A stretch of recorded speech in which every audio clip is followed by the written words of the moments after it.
Hey everybody, it is Jason from the Texas Gun Vault 2, and I'm here teaching music, and I have a little bit of time off. Maybe you'll hear some noise in the background or some music in the background. But anyway, I just want to make a quick video and talk to you guys about the article that was recently published about my channel by John Petrolino about how my channel got demonetized. I am beyond humbled and honored that somebody that writes for Bearing Arms, and actually he writes for a number of different websites, and he has his own kind of blog, The Pin Patriot. I'm going to put a link in the description below and maybe pin a comment so you guys can go check him out.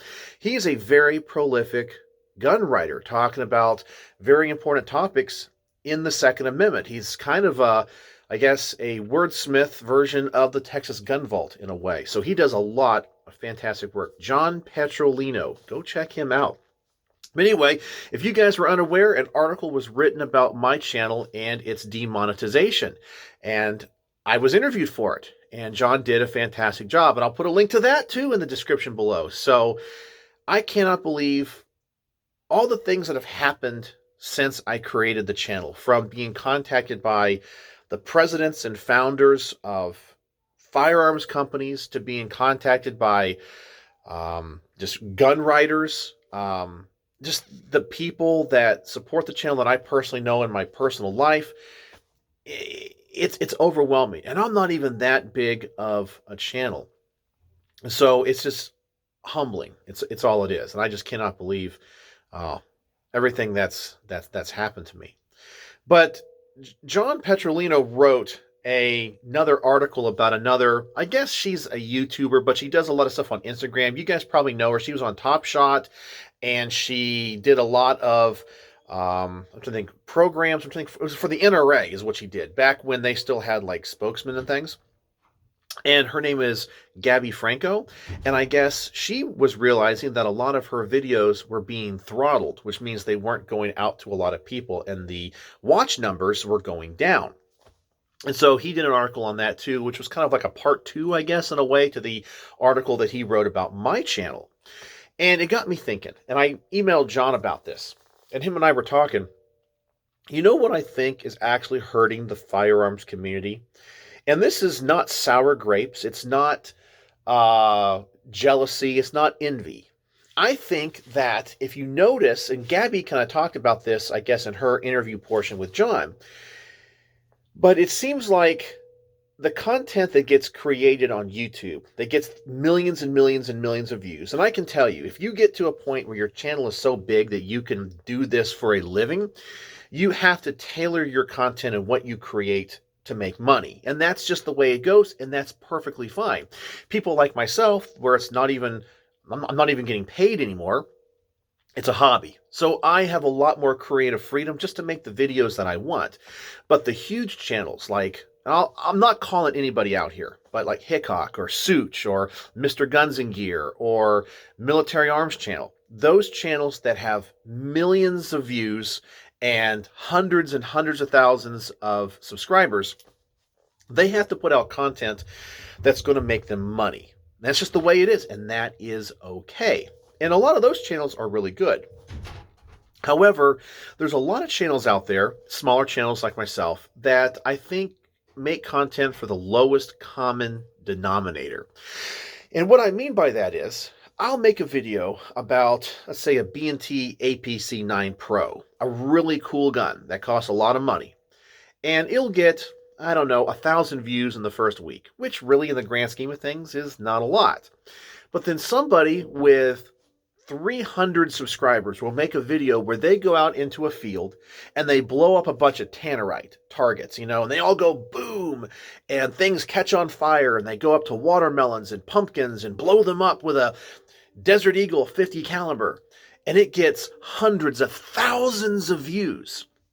So that type of gun content plays into the lowest common denominator of people that would be interested in gun content. So what I think is the more intellectual or the more worthy or the artistic side of creating firearms content goes away in lieu of the lowest common denominator, let's just blow stuff up. And I didn't think about that when I made my video on the Texas Gun Vault poll question of the week when it came to what are you guys going to do when YouTube gets rid of guns? Because I'm telling you guys, they are turning up the heat. Looking at what happened to Gabby Franco's channel, they're turning up the heat slowly, and I'm sure they're throttling my channel as well, where eventually gun channels will not be able to be on the platform, and then they'll be gone forever. And a lot of people said they're just going to stick with YouTube. You know, I the problem is that the content is being made for the lowest common denominator. The channels and the videos that make the most have the most views are the ones that really aren't for gun people. They're just for gun people that are people that like guns, that want to see things get blown up. And I actually think in the long run that hurts our cause. It hurts our community. Because if you just have, I hate to use the word gun porn out there, as I said, you walk up to a watermelon with a Desert Eagle 50 caliber pointed at it at point blank range and watch it explode. How does that promote gun rights? It doesn't. How does it bring people into the Second Amendment? It doesn't. It shows irresponsible, immature things that turn off a lot of people to our channel. The same thing goes for the people that just go out into a field and some kind of short video and they just do a big mag dump in full auto, blow up tannerite, laugh, and things catch on fire. That doesn't take somebody that is middle of the road, kind of, fence sitter and goes, I think I really need to defend the Second Amendment. I need to go out and responsibly own a gun. Instead, it turns them off and goes, man, most gun owners must be hayseed hicks because, a channel like the Texas Gun Vault only gets 1,000 views on this particular gun or topic. And as I said, I'm not just using me as an example, not saying that I make great content because I don't. I'm just saying that, the type of content I make, I think is very subdued and more on the intellectual side, more like a Forgotten Weapons type of a video. But then you'll look at a channel that has, millions of views and it's just a guy blowing stuff up. And they go, wow, I guess that's what gun people are like.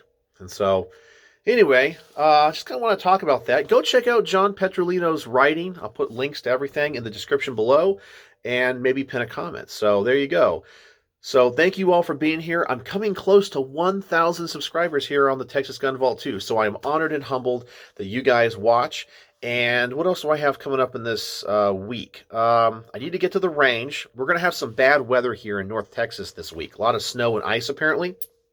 So I need to get to the range before that happens. And I'll try to make some other content this week. If I get snowed in and can't go to the range, I'm going to make some other videos. I got some stuff I need to do. I got a couple flashlight videos and so forth.